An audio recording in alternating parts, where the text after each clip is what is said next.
리더님들 안녕하세요. 글로벌 더블 다이아몬드 임현주입니다. 오늘 어버이날인데 여러분들 어떻게 부모님께 전화 한 통 하셨어요? 네, 친정 부모님, 시부모님, 그리고 우리 스폰서님들, 또 리치제이, 우리 부모님들께 감사하는 마음으로 오늘 미팅 시작하도록 하겠습니다.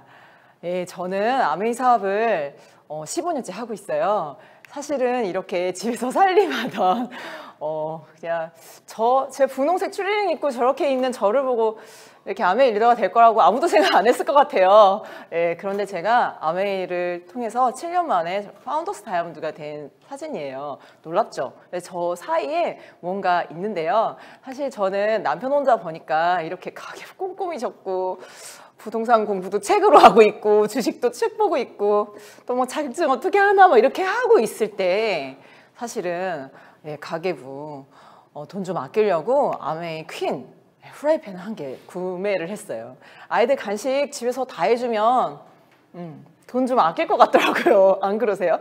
예, 그랬는데 저는 책을 보고 있으니까 저희 스폰서님께서요. 언니 시대의 흐름에 대한 강의가 있는데 한번 들어볼래요? 이렇게 저한테 프로모션을 했어요. 강의에 대해서. 그래서 그거 되게 궁금하더라고요. 그래서 나 한번 들어볼게 이렇게 하고 아메이 첫 강의를 갔는데요. 저는 정말 그날의 강의를 잊을 수가 없어요. 제가 처음 들었던 강의 얘기 오늘 해드릴 건데요. 질문이 이거였어요. 강의를 하러 오신 다이아몬드 리더님께서요. 95년 당신은 무엇을 했습니까? 이렇게 질문을 했는데 여러분 나이에서 30살을 빼보세요. 그러면은 그때 뭐 하셨어요? 아직 안 태어나신 분도 계시죠? 저는 대학교 3학년 때였어요. 저 때가. 그래서 대학교 3학년 때 뭐 농활도 가고 뭐 친구들이랑 놀고 뭐 그런 생각을 하고 있었는데 그날 강의에서 저는 이분 시골의사 박경철, 제가 이분의 주식책을 읽고 있었는데요. 이분 스토리를 듣게 됩니다. 근데 정말 놀라웠어요. 예. 이 박경철 씨가 친구 이재용 씨랑 같이 삼성경제연구원에서 하는 강의를 들으러 갔는데 그날의 강의 주제가 이 월드와이드 웹에 대한 강의였는데요. 95년도는 어떤 때였냐면 제가 기억하건대 대학교에서 인트라넷이라 그래서요. 대학교 내부에 인터넷을 깔고 있을 때였어요. 그러니까 지금처럼 인터넷이 안 될 때였어요. OMR 카드로 수강 신청하던 거를 이제 컴퓨터로 신청해야 됐고 리포트도 손으로 쓰면 안 되고 워드로 내야 됐어요. 진짜 옛날 얘기 같다. 그죠?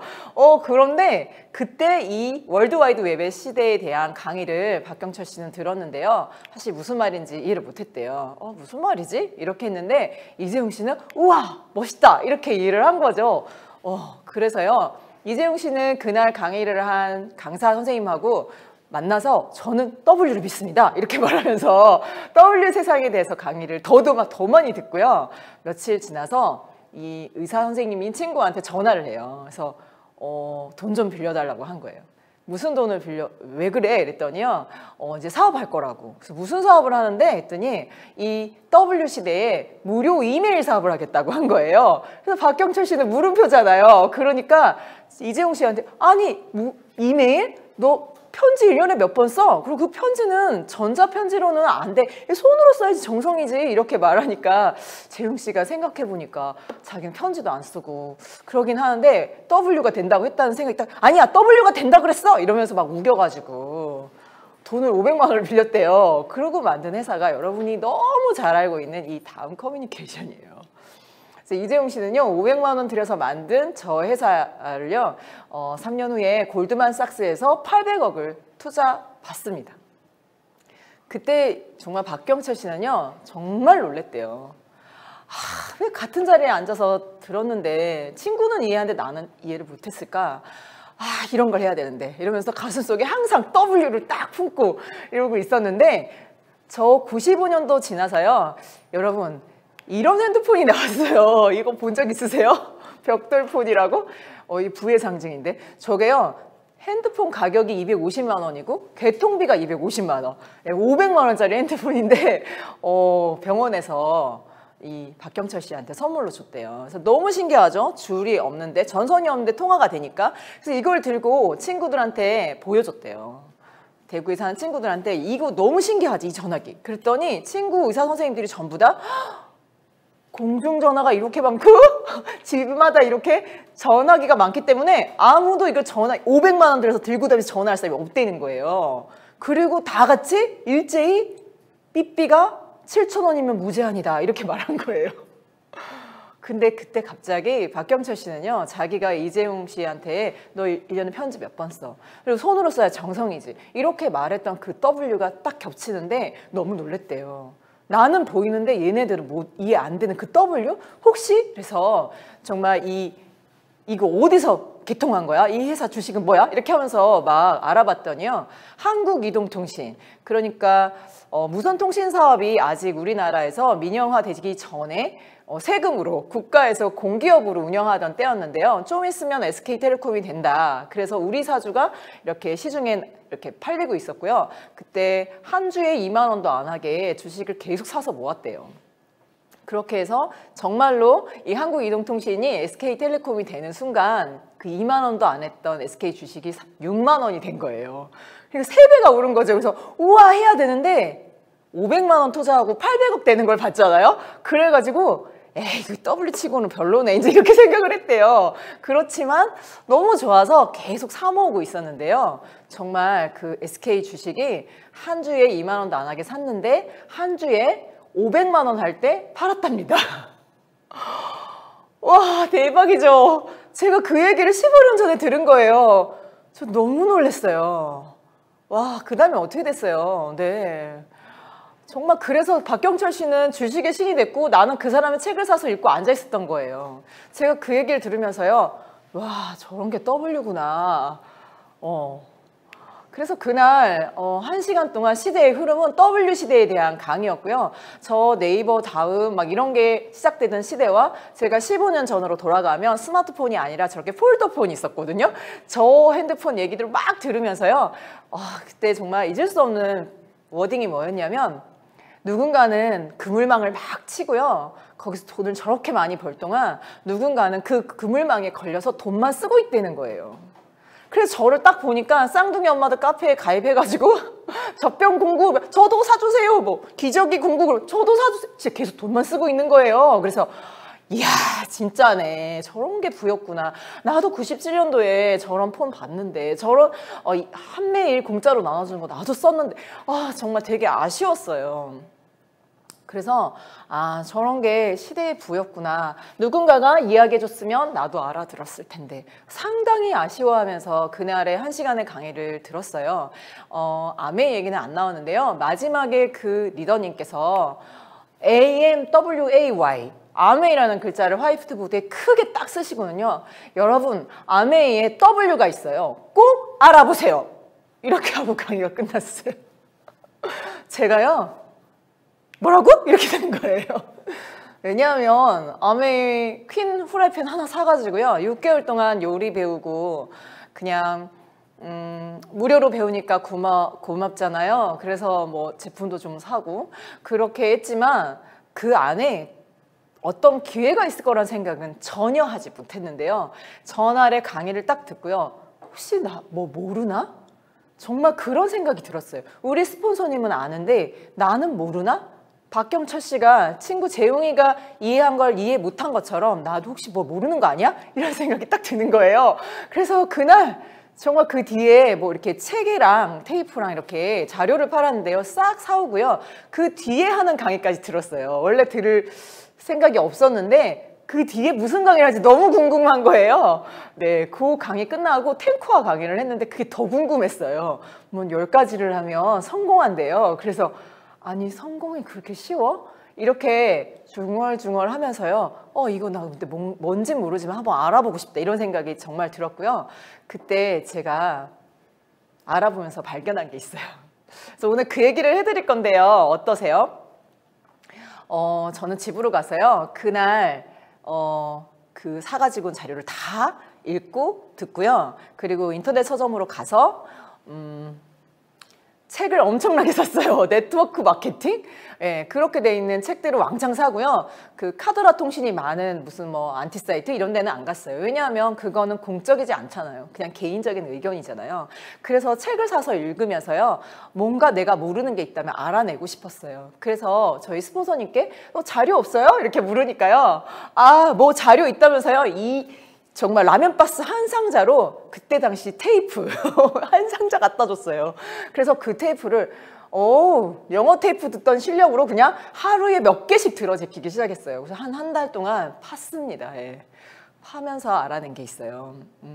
그래서 그 키워드를 붙들고 15년간 지금 이 자리까지 달려왔습니다. 여러분에게 공유하고 싶습니다. 그 부의 키워드 궁금하신가요? 한번 시작해 볼까요? 네, 그래서 제가요 저희 스폰서님께 그 목요일날 그 재밌다는 그 강의 거기 나 한번 초대해 주세요 이렇게 말했더니요 초대해 줬어요. 이렇게 전국에서 GOM 그랜드 오픈 미팅 할 때요 저를 초대해 줬는데 1번 자리 맡아 놓으셨더라고요. 1번 자리.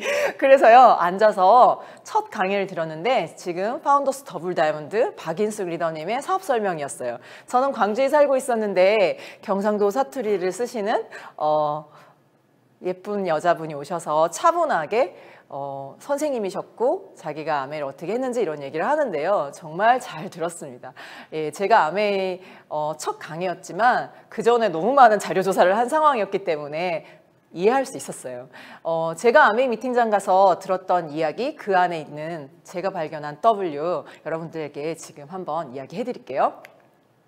제가 가서 정말 가장 또 기억에 남는 이야기는요. 이 엘빈 토플러의 이야기예요. 왜냐하면요. 이거 제가 아는 분이거든요. 제가 93년도에 대학교 입학했고 경영학과인데요. 92년도에 권력이동이 한국말로 출판되면서 엘빈 토플러의 책은 실은 저희 시대 대학을 다닌 경영학과, 경제학과 그런 학생들은 다 읽어야 되는 책이었는데요. 다 읽었는데 무슨 말인지 이해를 못한 거예요. 또 이해 못한 거야. 네. 그래서 아메이 미팅장에서 이 엘빈 토플러 얘기가 나오는데요. 솔직히 되게 이상했어요. 왜 엘빈 토플러 이야기하지? 그랬는데요.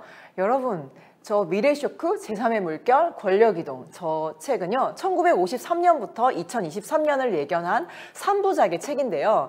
이 책에 맥락이 있다는 거예요. 그래? 난 읽었는데 무슨 말인지 모르는데 뭐 되게 중요한 책인가? 근데 정말 놀라웠던 거는 저 미래쇼크라는 책을 읽고 세상을 바꾼 사람이 있어요. 그 사람이 빌 게이츠입니다.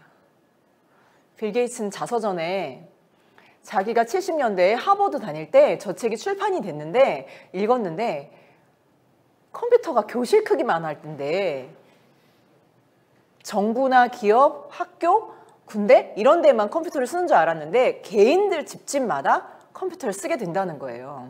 퍼스널 컴퓨터의 시대, PC 혁명에 대한 이야기가 있는 거죠. 그래서 빌 게이츠가 생각한 거예요. 개인들한테 프로그램 팔면 너무 좋겠다. 그래서 빌 게이츠는요, 마이크로소프트웨어, 개인이 쓰는 프로그램이라는 회사를 만들고 20년이 지나서 1990년대 갑부가 됩니다. 전 세계 1등 갑부가 되는 거예요. 그때 스티브 잡스는 애플 컴퓨터라는 회사를 만들고 컴퓨터를 조립해서 팔았고요. 빌 게이츠는 소프트웨어를 판 거예요. 이 빌 게이츠는 작년에 그렇죠. 챗 GPT, 오픈 AI에다가 1조 3천억을 투자하면서 인공지능도 다 쓸었어요.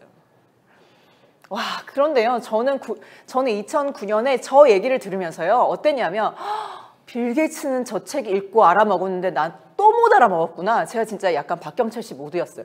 나 진짜 또 못 알아들은 거야? 완전 이제 뚜껑이 날아간 거예요. 그래가지고 나 진짜 이번엔 꼭 알아먹고 싶어. 막 이런 거 있잖아요. 그래서 정말 잘 들었어요. 나 이번에도 못 알아들으면 나 진짜 바보야. 이러면서 그날의 강의를 정말 열심히 들었는데요. 저 미래쇼크, 제3의 물결, 권력이동은 중요한 키워드가 있는데 그게 뭐냐면 변화예요.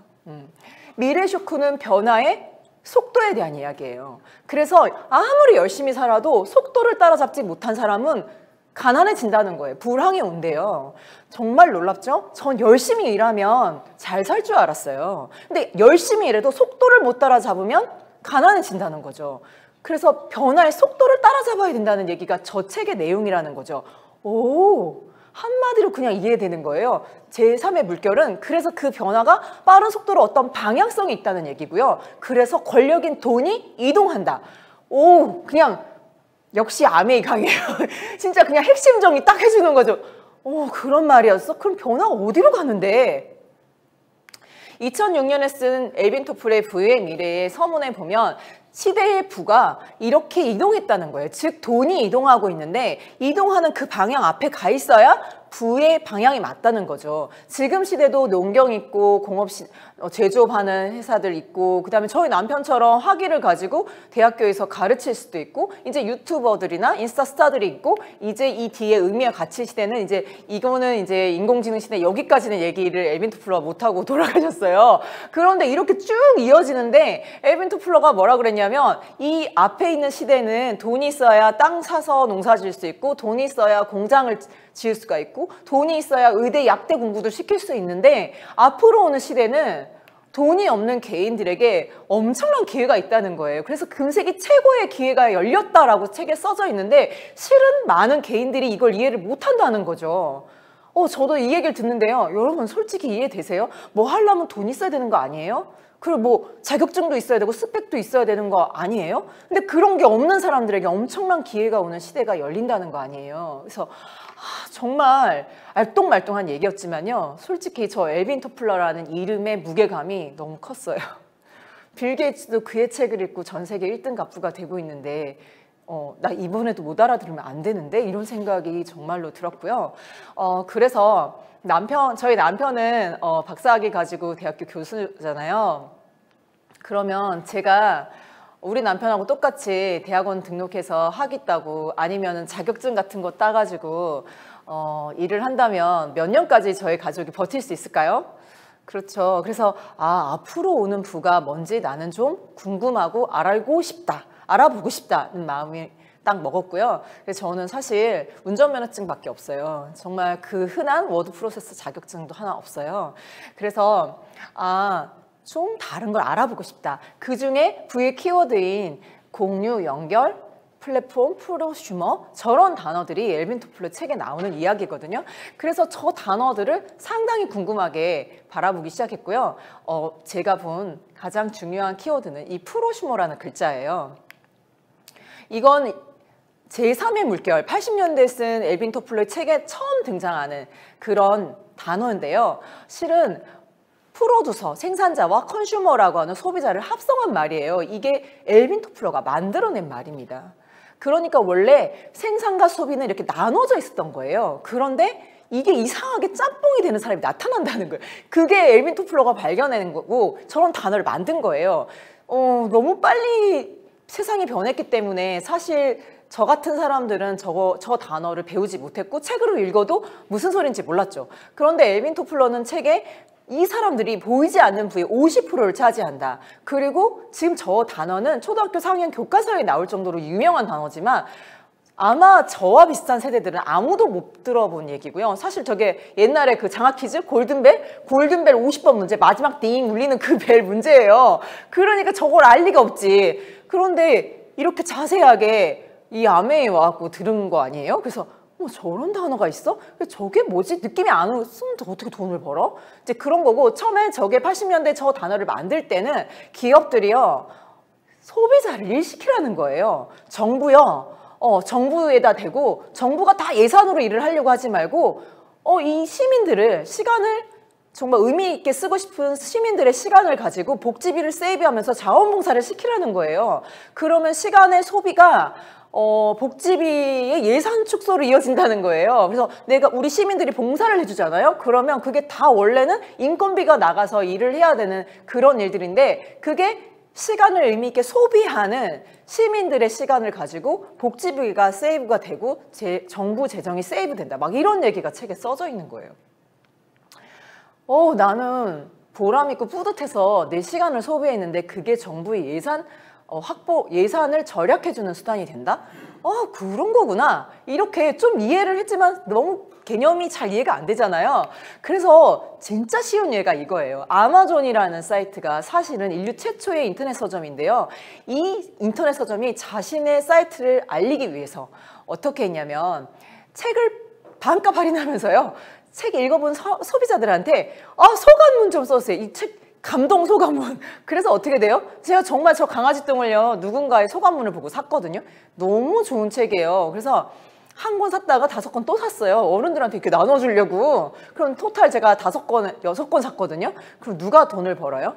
아마존이 돈을 벌죠. 그러면 그 소감문 써준 사람은 어떻게 되는 거예요? 돈을 벌지는 않죠. 뭐를 줘요? 좋아요 스티커. 제가 좋아요 스티커 2개 받은 적이 있거든요. 저는 알라딘에다가 이렇게 소감을 썼는데 제가 이걸 왜 아냐면요 너무 기분이 좋았거든요. 그래가지고 저희 남편한테 여보 나 있잖아 좋아요 2개 받았어 막 이렇게 자랑했던 적이 있는데 제가 이 강의를 딱 듣는 너무 놀랐어요. 내 소감문 덕분에 책이 팔렸는데 그래서 저 사이트는 돈을 버는데 나는 좋아요 받고 기분 좋아 하고 있는 바보 같은 상황이었던 거예요. 저 그래서 그 이후로는 소감은 안 써요. 여러분 감사하다 해드린 거 아니에요? 무슨 좋아? 그래서 정말 저 아마존의 제프 베조스는요 지난 15년 동안 빌 게이츠 제끼고 인류 최고의 갑부 2번 했습니다. 제가 이 강의를 계속했기 때문에 알아요. 그리고 저 아마존이라는 사이트는 서점이 아니라 전 세계 최고의 쇼핑몰이 됐어요. 누구의 힘으로? 소비자들이 소감문을 써주면서 저 사이트가 엄청나게 알려진 거예요. 프로슈머의 힘으로 엄청나게 큰 기업이 탄생하는 걸 제가 본 거죠. 진짜 그렇죠? 자 여러분 이게 이마트 모습이에요. 직원이 계산해주면 저분은 알바비 받죠. 여러분이 자율계산대에서 계산하시면 여러분 알바비 받으세요? 돈 주라고 해본 적 있으세요? 없으시죠? 정말 이렇게 말하면 진상이에요? 한번 생각해보세요. 내가 돈 쓰러 가서 일까지 해주고 있는 거예요. 알바생 대신 일한다고요 우리가. 이렇게 말하는 사람이 아무도 없잖아요. 그런데 엘빈 토플러는 벌써 80년대 44년 전에 이런 얘기를 한 거예요. 책을 읽어도 무슨 소린지 모르니. 그러죠. 기업들이 돈 벌 수밖에 없는 거예요. 누굴 일시키고 있어요? 알바생 대신 손님을 일시키는 거예요. 더 기분 나쁜 건 뭔지 아세요 여러분? 저 손님 뒤에 감시 카메라가 돌아간다는 사실. 여러분 물건 훔쳐갈까 봐. 진짜 너무 어이가 없지 않아요? 일해주면서 감시 카메라 돌아가면서 알바비 한 푼도 안 받고 일해주는 저 많은 소비자들 덕분에 기업들이 얼마나 돈을 잘 버냐고요. 이렇게 말하면 진상이에요? 진짜 여러분 생각해 봐야 돼요. 그래서 내가 정말 기업들을 위해서 얼마나 일을 많이 해주는 멋진 프로슈머인가 한번 생각해 보세요. 누구 입장에서 멋진 거예요? 오늘 정말 마트 가셔서 한 번만 생각해 보세요. 어디서 계산할지 헷갈리실걸요 이제부터. 진짜요. 여러분 요즘에 보면요 저렇게 알바 하시는 분들이 계산해주는 계산대 한 2개밖에 없어요. 다 없어졌어요. 다 우리 일 시켜 먹고 있는 거예요. 여러분 진짜 만약에 맥도날드 가서 키오스크 앞에 계산한다면 그게 기계가 계산하는 거예요? 내가 하는 거예요? 내가 하고 있잖아요. 손님이 내가. 근데 나는 알바비 안 받잖아요. 그 알바비 안 받고 너무 잘하는 그 소비자, 그 사람이 프로슈머라는 거예요. 여러분 만약에요 내가 계산했어요. 계산비 준다 그러면 받으실래요? 그런 돈은 이상해서 안 받으실래요? 저는 받고 싶었어요. 나 준다 그러면 몰라서 못 받은 거 아니에요? 그쵸? 이 프로슈머가 이렇게 기업들이 정말 어마어마하게 우리를 일시키고 있답니다 여러분. 그런데 우리 개인들은 얼마나 그걸 알고 있을까요? 그래서 이렇게 이미 많이 쓰고 있어요. 그런데 나는 오늘 처음 들었다면 내가 아직 뭘 모르네 라는 생각하시면 돼요. 오늘부터 알면 되죠. 자 여러분 유튜브, 인스타 여러분 이 많은 영상과 이미지 당근의 그 많은 물건들 누가 거기에 올렸죠? 직원들이 올렸나요? 아니죠. 여러분 소비자들이 다 올린 거예요. 소비자인 내가 영상 찍어서 편집해서 올린 거예요.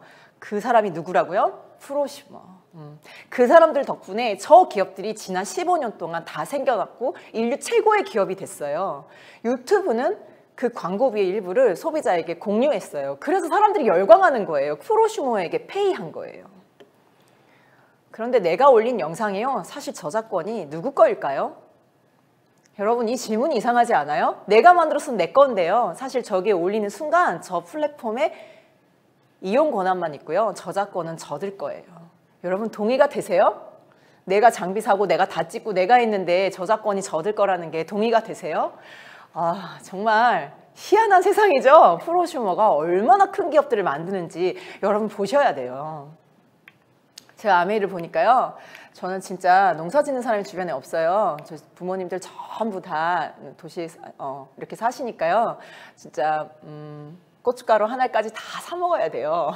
다 돈이에요. 그런데 내가 써본 제품 있잖아요. 그거 가지고 인터넷 서점에서는 책 사갖고 소감문 쓰면 나한테 그냥 좋아요 주고 끝냈는데요. 아메이는요. 내가 샴푸 써보고 너무 좋아 이렇게 말하면요. 언니 그거 그렇게 좋아? 탈모에 그렇게 좋아? 나 그거 사볼래. 그러면요. 그 제품이 팔릴 때마다 광고비를 저한테 준대요. 내가 계산하죠. 아메이 오시면 내가 계산하잖아요. 그럼 계산비 나한테 준대요. 여러분 받으실래요? 저 받겠다고 얘기했어. 나 프로슈머 괜찮다. 나 좋아요 스티커 대신 돈 주는 거 좋아. 나 그 프로슈머 할래. 이렇게 저는 정확하게 프로슈머로 이해했어요. 내가 써본 거 가지고 좋다고 말해주는 거, 내가 진짜 좋으니까 말해주는 거, 나 그거 좋아. 아닌 건 아니라고 말하면 되고 좋은 건 좋다고 말하면 되겠네. 이렇게 된 거예요. 근데 우리 스폰서님 저한테요. 언니 그게 사람이 연결되면 그게 사업 얘기 하지 마세요. 나 그거 무서워요. 이렇게. 진짜 잘 모르니까 이제 그랬는데요. 여러분 연결이 어떻게 사업이 되냐면요. 여러분 이게 일본에 있는 카페인데요. 음료수가 다 공짜인데 테이크아웃 하는 데가 아니에요. 앉아서 수다 떨고 놀아도 되거든요. 그러면 저 회사는 커피 팔아서 이렇게 돈 버는 회사가 아니에요. 그럼 어떻게 돈을 벌지? 동경대, 교토대, 와세대 대학교 학생증이 있는 학생들에게 음료수가 공짜고요. 그 커피값을 이런 기업들이 내요. 이유가 뭐냐면요. 여러분 2025년 내년에요. 일본 인구 중에 여자들 중에요. 3분의 1이 65세 이상이라는 거예요. 그러니까 뭐예요? 엄청나게 고령화 사회인 거예요. 그래서 기업들이요. 정말 일본 중소기업들은 일할 사람이 없어갖고 회사가 막 문을 닫는데요. 그러니까 학생 좀 만나게 해주세요. 어디서 애들을 만나요? 커피 무료, 커피 무료. 그래서 커피 무료로 마시러 온 학생들한테요. 회사 소개도 하고 취업 설명회도 하고 무슨 일을 한다도 하고 이렇게 하는 게 저 리크루팅 회사인데 이름이 카페인 거예요. 겉에서 보면 커피집 같은데 들어가면 커피 파는 데가 아니에요. 학생과 회사를 연결해 주면서 리크루팅 해주는 회사인데 카페라고 써져 있어서 커피집 같은 거예요. 연결해 주면서 비즈니스가 되는 거죠. 그래서 연결이 사업이 되는 게 이런 거야? 저 좀 이해했어요. 잘 몰라. 사업 말하지 마 이랬다가요. 그러면은 필요한 사람들끼리 이렇게 연결해 주는 거? 오케이 이렇게 됐는데요. 여러분 아메이 비즈니스 오너, 아메이 사업가들이 뭐 하는 사람들이냐면요. 좋은 제품 쓰고 싶은 소비자하고요. 그 좋은 제품을 생산하는 아메이라는 회사를 연결해 주는 시루 카페 운영자들인 거예요. 그러니까 아메이 사업 하시는 리더님은 무슨 일 하세요? 그러면 저 시루 카페 운영해요. 이렇게 말씀하시면 딱이라니까요. 그 시루 카페가 뭐예요? 연결해 주는 거예요. 이렇게 얘기하면 되죠. 그런데 만나보세요 하는데 음료수도 안 내놓으면 좀 맹숭맹숭하잖아요. 그래서 우리 집에 와봐요. 맛있는 쿠키 만들고요. 맛있는 요리해요. 이렇게 얘기하잖아요. 뭘 먹어야 얘기가 될 거 아니에요. 그죠? 시루 카페는 음료수를 이렇게 제공해 주는데요. 우리 아메이 리더님들은요. 퀸으로 맛있는 요리를 대접해 주잖아요. 같이 요리도 배우고요. 다양한 컨텐츠가 있어서 여러분이 만나시는 그 아메이 리더님 집에 가시면요. 다양한 컨텐츠로 시루 카페에 여러 가지 모임들이 있는 거예요. 그래서 잘못 오해하면 어때요? 시루 카페에서 커피 파는 것 같잖아요. 똑같아요. 아메이 리더님 집에서 퀸 냄비 파는 것 같아요. 그런데 가교일 뿐이라는 거예요. 그래서 좋은 제품 쓰고 싶은 소비자와 회사를 연결해주는 카페를 운영하는 사람, 그리고 그 카페를 운영하는 사람은 자기가 써본 거에 대한 소감문을 쓸 수 있는, 책 읽어보고 소감문 쓰는 것처럼 좋은 제품을 쓰고 소감문을 쓰는 프로슈머, 정확하게 이렇게 이해한 거예요. 연결해주는 일? 근데 뭘 연결해줘? 좋은 제품을 생산하는 회사와 소비자를 연결해주고 또 무엇인가 자신의 독자적인 사업으로 성공을 꿈꾸는 모든 사람에게 그 사업의 기회를 주는 회사를 연결해주는, 이 아메이라는 회사를 만나봐 하고 연결해주는 시루 카페? 오, 그런 거였어? 이렇게 이해를 한 거죠. 여러분, 아메이를 어떻게 이해하세요? 저는 이렇게 이해를 했답니다. 엘빈 토플러가 말한 그 부의 키워드, 프로슈머와 연결, 그리고 플랫폼으로 이해했습니다. 그런데 지금 우리 시대에 가장 잘 나가는 회사들이죠. 네, 젊은 분들이 다 이런 회사에 취직하고 싶어 하신다면서요. 뼈를 묻을 생각은 없다면서요. 그래서 이렇게 네이버, 카톡, 라인 이 첫 글자만 따갖고요. 네카라 쿠베 당토라고 그래요. 네카라 쿠베 당토 이런 데다가 취직을 하는데 한 몇 년에 한 번씩 이렇게 이직을 해야 능력자라면서요. 그래서 이렇게 능력자로 막 이렇게 이직을 한 다음에 막판에는요. 창업을 하는 게 꿈이래요. 그러면 뭐 떡볶이 가게 이런 걸 내는 게 아니라요. 이 네카라 쿠베당토와 비슷한 회사들을 창업하는 게 꿈이래요. 근데 그게 뭐? 이런 회사가 뭐 하는 회사냐고요? 이렇게 보세요. 그러면요. 소비자들과 이렇게 생산하는 사장님들하고 연결해주는 중간 플랫폼 시룩 카페들이에요. 시룩 카페들. 네. 그래서요. 내가 만약에 배달의 민족에 치킨을 시키면요. 배민에서 치킨 튀겨서 나한테 파는 게 아니고 배민에 런칭돼 있는 치킨 가게 사장님이 나한테 판매하고 그다음에 고맙다고 배민에 수수료 주고 이렇게 돼 있잖아요. 그래서 이게 딱 보면 시룩 카페 아니에요? 연결해 주잖아요. 필요한 사람들끼리 만나게. 그죠? 그래서 이런 거 해가지고 하나 창업한다 그러면 벤처를 하고 싶은 게 꿈인 거예요. 여러분 벤처 잘못하면 벤치에 앉는 거 아시죠? 그런데 사실 그걸 하고 싶은 거예요. 왜? 저쪽에 돈이 몰리니까요. 근데 보세요. 아메이. 소비자들하고 생산자들을 연결해주는 시룩 카페? 한번 생각해 보세요. 제가 206동 우리 아파트 207동, 202동, 201동 언니들을 막 다 연결해가지고 같이 요리 미팅 하는데요. 그러면은 간장이 맛있어요. 그러면 나 이 아메이 간장 사고 싶어. 그러면 제가 파는 거 아니죠. 어디서 팔아요? 그렇죠. 아메이에 런칭되어 있는 진미식품에서 직접 팔겠죠. 예. 그러니까 그 진미식품에서는 이 광주에 힐스테이트 사는 이 201동 1이던 이분은 누가 소개한 거야? 누가 소개했어요? 저 206동 사는 이면주. 그래서 연결 시룩 카페에다 수수료 주는 거예요. 아메이 사업이 네카라 쿠베당토랑 똑같죠. 그죠? 네. 그래서요. 이렇게 정확한 개념을 이해하고 아메이 비즈니스를 딱 보면요. 연결해 주는 거구나. 그리고 그 간장을 막 집에다 엄청나게 쟁여놓고 파는 게 아니라 그 회사랑 소개해줘서 둘이 만나? 하고 연결해 주는 거예요. 오, 여러분 이해가 되시나요? 그런데요.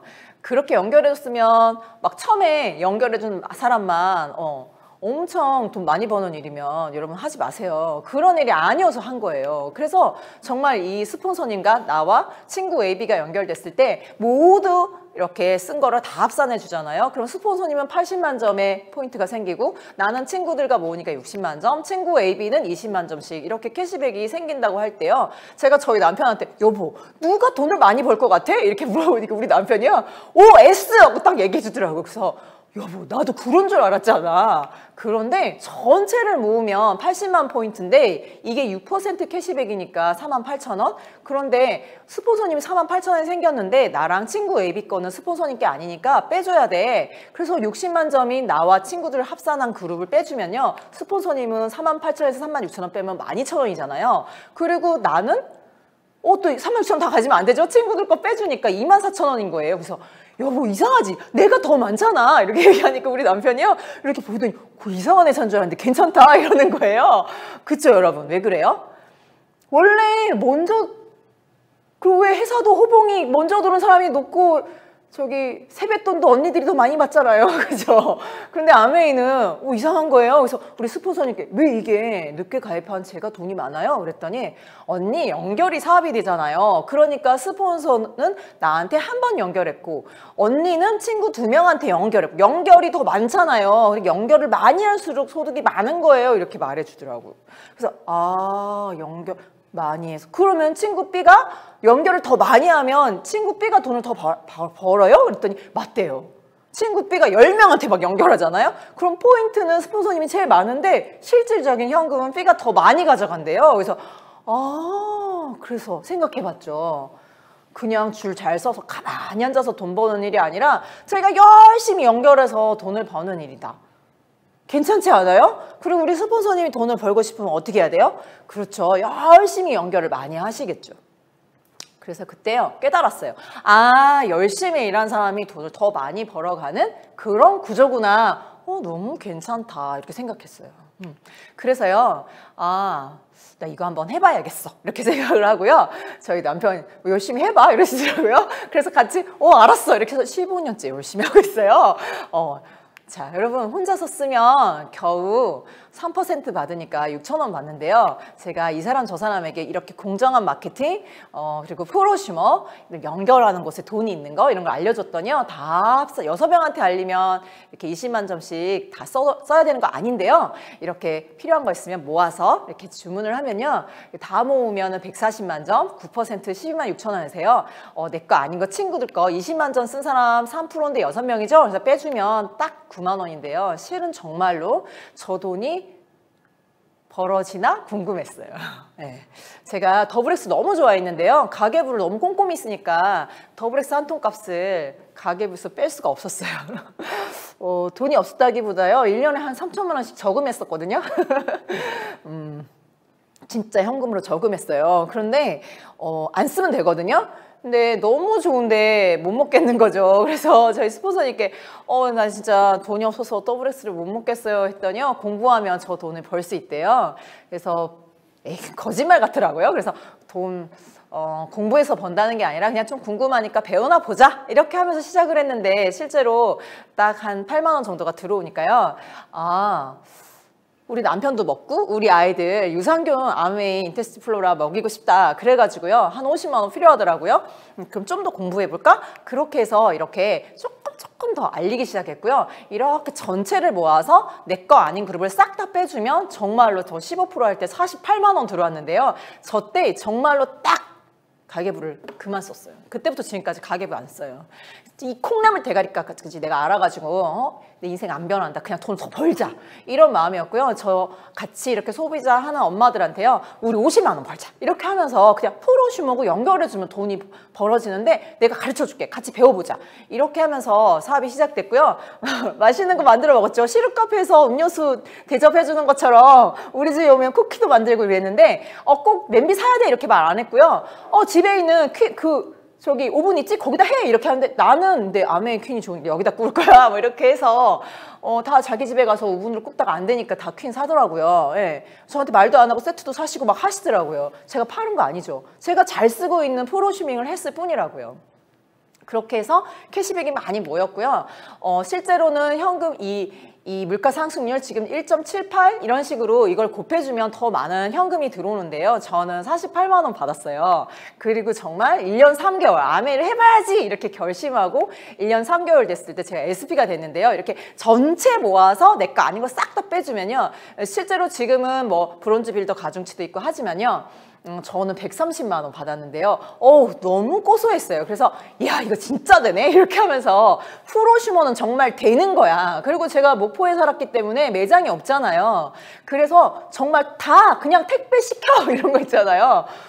그리고 한두 개 내가 갖다 줄게 이렇게 하면서 연결해주는 일을 계속했어요. 근데 실제로 저렇게 네트워크가 만들어졌습니다. 이렇게 해서 커진 거고요. 그리고 또 하나 더 와서 공부를 하다 보니까요. 정말 왜 불안해요? 이렇게 남편이 이렇게 은퇴하고 나면 수입이 없어질 거잖아요. 그래서 연금도 들어놓고 뭐 상가 같은 거 하나 있으면 좋겠다 하고 막 이런 거 투자 막 하시잖아요. 그런데 저 뒤에 지출은 계속 있지만 수입이 없는 저 시간을 어떻게 할까 이걸 대비를 해야 되는데 노동에서 들어온 돈이 있고 계속 들어오는 자산과 같은 머니라인 같은 돈이 있다. 이렇게 정확하게 개념 정리를 제가 하게 된 거예요. 이 미팅장에 계속 오면서요. 돈은 두 가지 속성이 있는데 일을 해야지만 나오는 돈이 있고 일을 안 해도 시간이 가면 나오는 돈이 있다. 그게 자산이고 그게 파이프라인 같은 돈이고 그런 게 대표적인 게 건물세다. 이런 거예요. 그래서 나 그래서 건물이 있었으면 좋겠다 생각했구나. 그래 조물주 위에 건물주. 오케이. 이렇게 된 거예요. 근데 아메가 이 자산소득이라는 거지. 이렇게 한 거죠. 그런데 정말 놀라운 건 이거였어요. 로버트 기요사키의 부자 아빠 가난한 아빠라는 책을 읽으면서요. 이 로버트 기요사키가 무슨 얘기를 하냐면 평범한 사람들이 자산과 부채를 구분을 못한다는 거예요. 여러분 빚하고 재산을 구분 못하는 바보가 어디 있어요.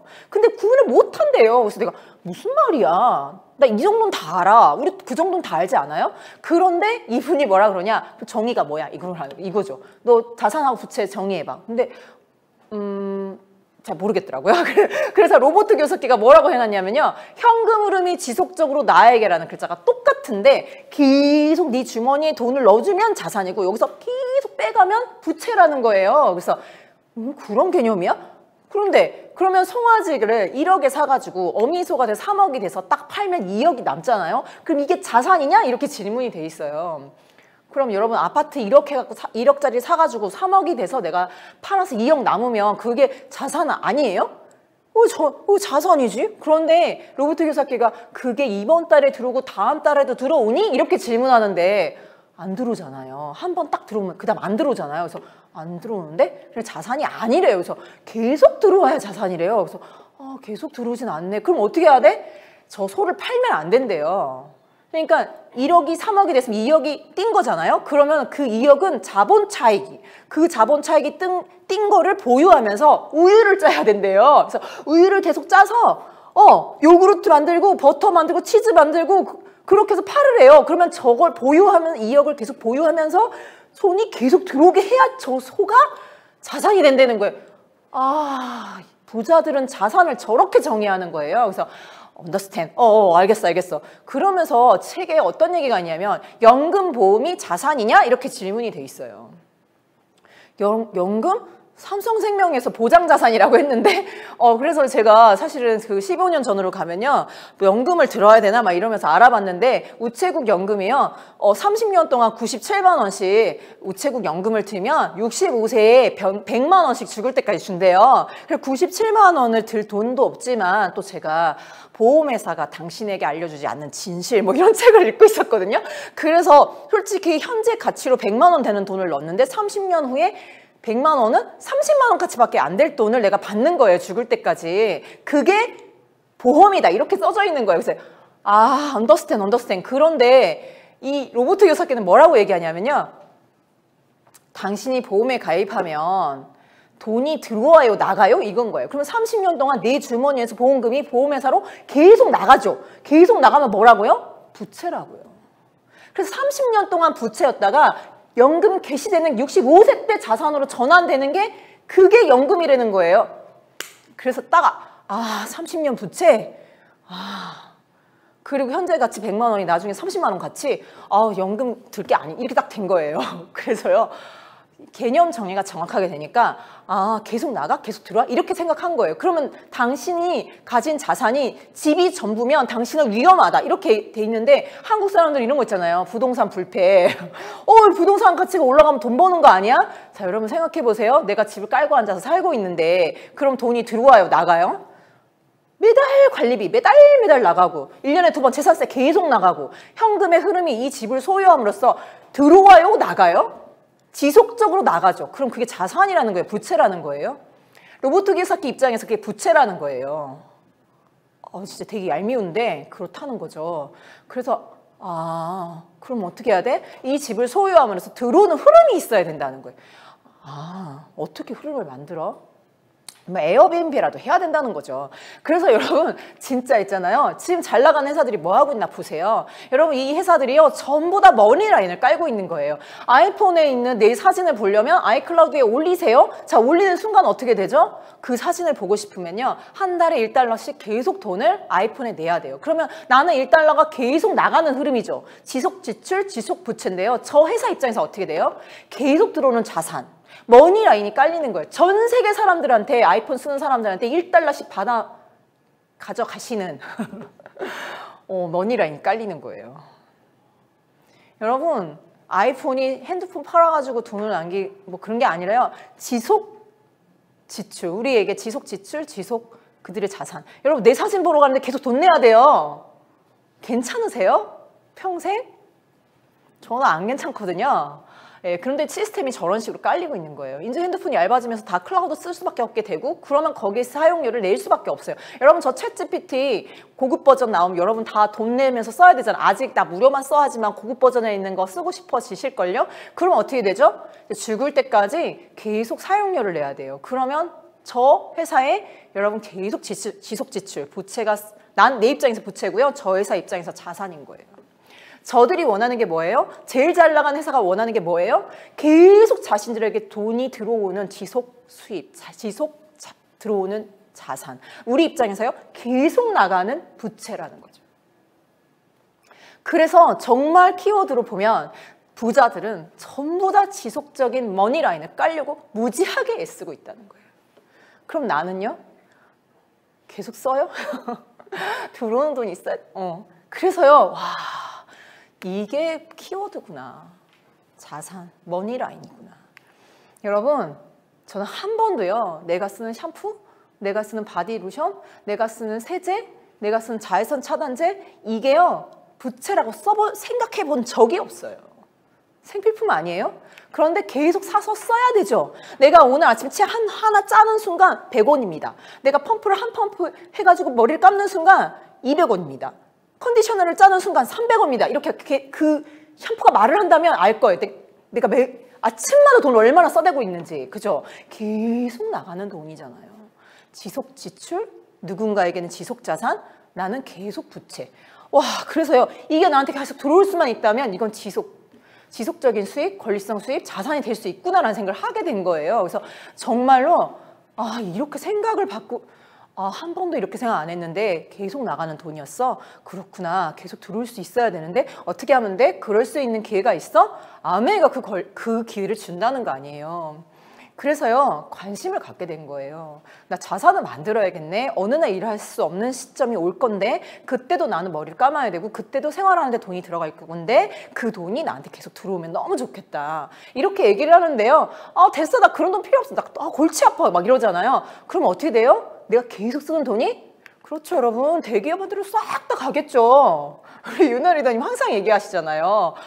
자기 이 회사에서 일했는데 비비고 가서 밥 먹고 올리브영에서 스타킹 사고 CGV 가서 영화 보고 대한통운 택배 시키고 내가 쓴 돈이 다 어디로 가버렸어요? 다시 그 회사로 다 들어갔다는 거예요.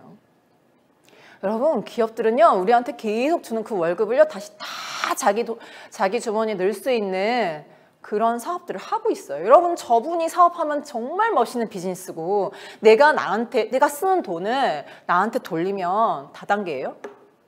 진짜 묻고 싶네요. 네. 그래서요, 정말 이런 거구나 이렇게 이해를 한 거예요.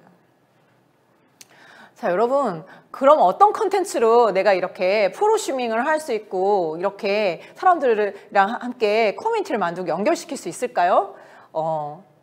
그럼 내가 치약 얘기를 하려면 너무 좀, 이게 아이템 좀 별로인 것 같은데? 막 그런 생각도 드시죠? 자, 우리 아메이가요, 정말 이런 얘기를 한번 생각해 보세요. 저는 요즘에요, 정말로 120세까지 살까? 정말 이런 고민을 해요. 그럼 요즘에 장례식장 가면 100세는 이제 현실감 있어요. 그런데 120세는 살겠어? 이렇게 하는데요. 제가 요즘에 지 박사님 강의 들으면서요. 지금 이제 어떤 얘기가 나오냐면 장기 프린팅 얘기가 이게 정말 4월 22일자 뉴스고요. 4월 3일자 뉴스고요. 이게 4월 19일 뉴스예요. 그러니까 지난달 뉴스죠.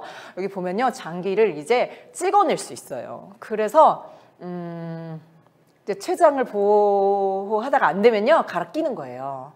근데 정말 많은 장기를 갈아 끼울 수 있지만 갈아 끼울 수 없는 장기가 있어요. 그게 뭐냐면 뇌예요. 뇌는 찍어낼 수가 없는 게 아니고요, 기억을 심을 수가 없어요. 그래서 바꿔 칠 수가 없는데 이 뇌를 연구했던 많은 사람들, 그러니까 치매나 알츠하이머 이런 걸 연구하시는 분들이요, 연구를 해보니까 뇌신경세포 문제인가 하고 연구를 했는데요. 그게 다 어디로 비결되냐면 뇌신경의 문제가 아니라 장이다, 이렇게 결론이 나고 있어요.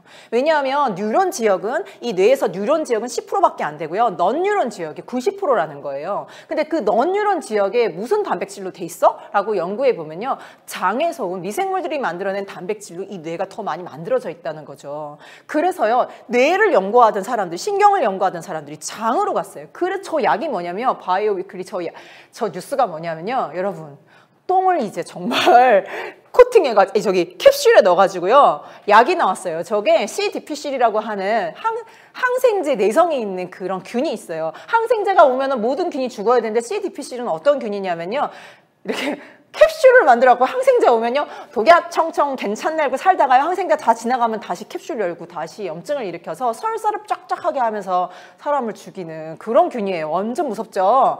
그거를 없애려면요 건강한 사람 장에 있는 똥을 코팅해 동결 건조해갖고 먹는 거예요. 원래 항문으로 넣어주는 약이 나왔는데요 저게 이제 먹는 약으로 나온 거예요. 즉 건강한 사람의 똥을 자꾸 또 그거를요 장에다가 이식하는 거예요. 그러니까 다 건강한 장이 되게 만드는 똥약이에요. 그런데 이런 게 막 나오는 장기 갈아치죠 똥약 나오죠 막 이런 상황인 거. 정말 120세까지 살겠네. 그런데 아메이에서 2년 전부터 나한테 우리가 똥약을 먹을 수는 없잖아요. 그래서 정말 내 장에 좋은 균이 어떤 균이야? 그래서 맞춤형 유산균 처방을 하는 서비스를 시작했어요. 내 변을 보내면 6주 동안 배양을 해서 가장 내 장에 좋은 균이 많이 살게 하는 균을 찾아서 맞춤형을 처방해주는 그런 서비스가 시작됐죠. 마이랩이라는 프로그램이고요. 이게 정말 좋은 균이 얼마나 살아? 그리고 그 균들이 만들어내는 포스트바이오틱스. 사실 이 포스트바이오틱스가 장 정막의 원료고 이게 뇌세포 이런 온몸에 퍼지는 그런 물질이거든요. 이거의 양이 얼마야? 이런 거를 알아보는 서비스를 했고요. 하고 있고요. 그 다음에 건강한 성인 10,000명의 표준을 가지고 내 장이 어떤지 봐주고요. 정말 대단한 건 어린이들 1,000명의 데이터를 가지고 아이들끼리 분석해서 이 아이들 장이 어떤지 봐주는 거예요. 아이들 데이터를 어른 데이터의 기준에서 이렇게 설명하지 않아요. 그러니까 아이들은 아이들끼리 비교해주고요. 어른들은 어른들끼리 이렇게 비교해줘요. 그리고 성장기 어린이들 같은 경우에 성장 관련 장내에 유익한 미생물, 그 다음에 키 크는 거, 면역, 진을, 그 다음에 이거 피부 트러블, 원래 청소년들 이거 피부 트러블 엄청 관심 많죠? 그럼 영양소 소화와 흡수와 관련된 균들이 얼마나 분포하고 있는지 이런 걸 다 알려주는데요. 여러분 정말 아무리 좋은 균이라 해도 우리 애한테 맞는지 안 맞는지는 모르는 거예요. 그래서 우리 아이 맞춤으로 균을 처방받을 수 있다는 거. 그리고 이거는 제 건데요. 제가 3번 검사했는데 추적할 수 있어요. 제가 처음에 했을 때 저 파란 동그라미가 빨간 동그라미가 되고 그 다음에 이번에 지금 하고 있는데 다시 올라가고 지금 먹고 있는 이 마이크로바이옴 갖고 앞으로 어떻게 될지 되게 궁금해요. 그래서 제 장내 미생물 상태와 어떻게 되고 있는지를 이렇게 그래프로 그리면서 추적 관리를 할 수 있어요. 그리고 저렇게 잘 되려면 식사 처방을 식사가 좋아져야 된다는 거죠. 어떻게? 이 마이크로바이옴들이 좋아하는 식이섬유를 많이 먹어야 되는 그런 식사 처방도 하는 거예요. 그런데 지금 제일 앞서가는 하버드에서 2020년 라이프스타일 메디슨, 그래서 사람들이 왜 아픈가 했더니 생활 습관이 엉망이라는 거죠. 그래서 라이프스타일 의학이라는 걸 지금 하고 있는데 이 하버드 의대에서 지금 요리를 가르쳐주고 있어요. 대박이죠. 그러니까 이게 무슨 말이에요? 우리가 뭐 하고 있어요? 지금 요리를, 셰프 코칭 프로그램이 있다는 거 아니에요? 그래서 무슨 요리를 가르쳐 주는데? 지중해 식단. 이렇게 해야지 장이 건강해진다는 거 아니에요? 이거 누가 가르쳐 주고 있는 거예요? TI로 우리가 퀸으로 요리 다 같이 하고 계시잖아요. 이거를 아메에서 다 하고 있잖아요. 그래서 하버드 의대는 맞춤형 유산균까지는 못하는데 이것까지 다 해주는 거야? 오, 대박인데? 이렇게 된 거죠. 그래서 저희가 2월 달에요. 생활습관 성형, 그래서 4주 동안 저희 리더님들끼리요. 식사를 바꿨어요. 퀸으로 다른 식사를, 채소, 과일 많이 먹고 그 다음에 이렇게 영양소 파악이 안 되는 퀸 요리를 하고 그 다음에 25센트 라이드를 한 달 동안 시즌 6 도전을 하고 이렇게 해가지고요. 같이 4주 동안 했는데요. 정말 데이터, 이게 제 인바디 데이터인데 보시면요. 겨우 식사 바꾸고 맞춤형 유산균 먹고 그리고 이거 25센트 라이드 좀 타고 얼마나 좋아졌어요. 저 정말 내장 지방 레벨 가만히 있는데도 그냥 떨어지더라고요. 근육량 증가하고 체지방 감소하고 인바디 점수 올라가고 기초대사량 올려가고 뭐 이런 게 다 있어요. 이게 뭘로요? 아메의 컨텐츠로 된 거예요. 그래가지고요. 지금 120세 시대에 장문이 왜? 굿모닝 루틴.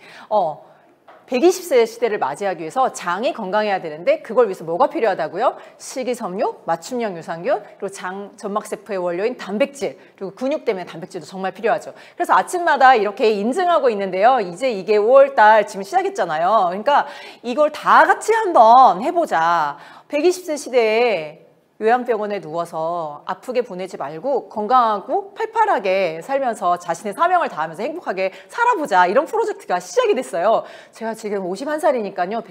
70년 이제 할 거거든요. 와, 대박. 대단하죠. 그죠?